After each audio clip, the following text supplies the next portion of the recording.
रुग्णालय आपले खूप छान असे इमारती बनवलेल्या आहेत, पण फुल फ्लेजनी त्यांना चालवण्यासाठी स्टाफची रिक्वायरमेंट आहे. काही ठिकाणी काही इक्विपमेंटची पण गरज आहे. आता आदरणीय गणेशजी नाईक साहेब, ज्यांचं विजन आरोग्याविषयी खूप दृढ असं आहे आणि त्यांच्या विजननुसार जर आपल्या नवी मुंबईत आरोग्य केंद्राची प्रस्तावित झाले तर नक्कीच जनसामान्यांना त्याचा खूप मोठा फायदा होईल.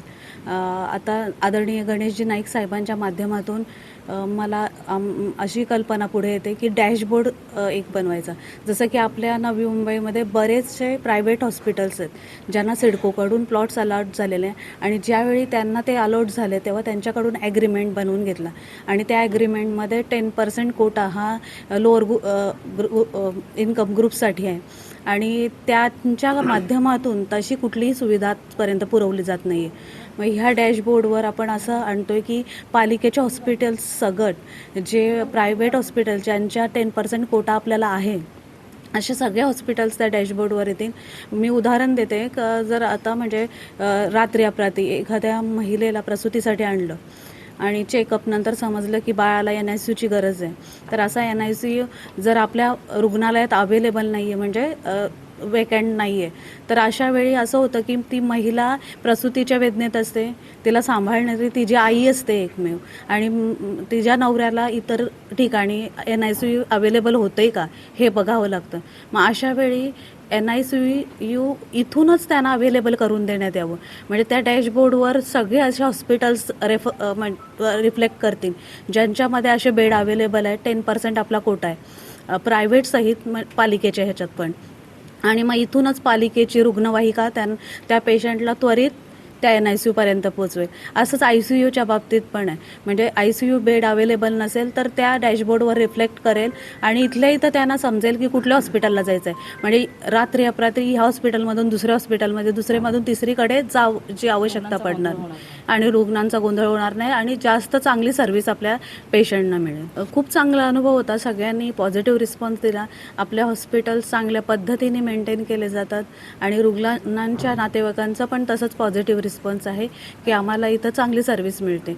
आणि आपण नवी मुंबई शहरात राहतो आहे. ह्या शहरात आरोग्य आणि शिक्षणाविषयी जे आदरणीय गणेशजी नाईक साहेबांनी दूरदृष्टिकोन ठेवलेला आहे, त्या दूरदृष्टिकोनातून अशा आपल्या हॉस्पिटल्स खूप महत्त्वाचे आहेत आणि ते म्हणजे हे पूर्ण जे आता मला अजून ऐरोली हॉस्पिटलला पण व्हिजिट द्यायची आहे, त्याच्यानंतर वाशी हॉस्पिटलला मी सेपरेट एक व्हिजिट देणार आहे. तर हे हॉस्पिटल्स पूर्ण प्लेजनी जर सुरू झाले म्हणजे जिथं आता काही बेड्स अजून पण वॅकंट आहेत तिथं पूर्ण आपले इक्विपमेंट्स बोला किंवा स्टाफ नाही आहे, तर असे पूर्ण क्षमतेने जर सुरू झाले तर नक्कीच नवी मुंबईकर नागरिकांना त्याचा खूप मोठा फायदा होईल.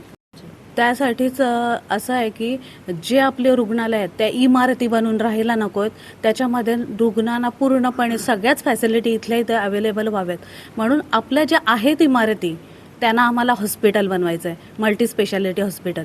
म्हणजे नुसत्या इमारती उभ्या करून ते रिकाम्या ठेवण्यापेक्षा त्याच्यामध्ये जर सगळ्या रुग्णांना व्यवस्थित अशा रुग्ण सुविधा मिळाल्या तर इतर कशाची आपल्याला गरज पडणार नाही, मुंबईला जायची गरज पडणार नाही किंवा नवीन अजून हॉस्पिटलचीही गरज पडणार नाही आपल्याला.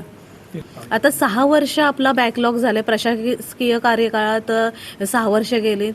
आता ह्या 5 वर्षात नक्कीच आम्हाला ही सगळ्या सुविधा आपल्या ह्या 4ही हॉस्पिटल्समध्ये द्यायच्या आहेत. त्याचबरोबर जे आपले UHP आहेत त्यामध्येही चांगल्या चांगल्या सुविधा लोकांना तिथल्या तिथं प्रोव्हाइड करायच्या आहेत. UHP व्यतिरिक्त आपण उपआरोग्य केंद्र तेही सुरू करतोय कंटेनर करून. म्हणजे जिथं आपण आरोग्य केंद्र नाही उभारू शकत तिथं हे जे कंटेनर आरोग्य केंद्र ते आपण स्थापित करतो आणि रुग्णांच्या जवळ जाऊन त्यांचा आपण उपचार करणार आहोत.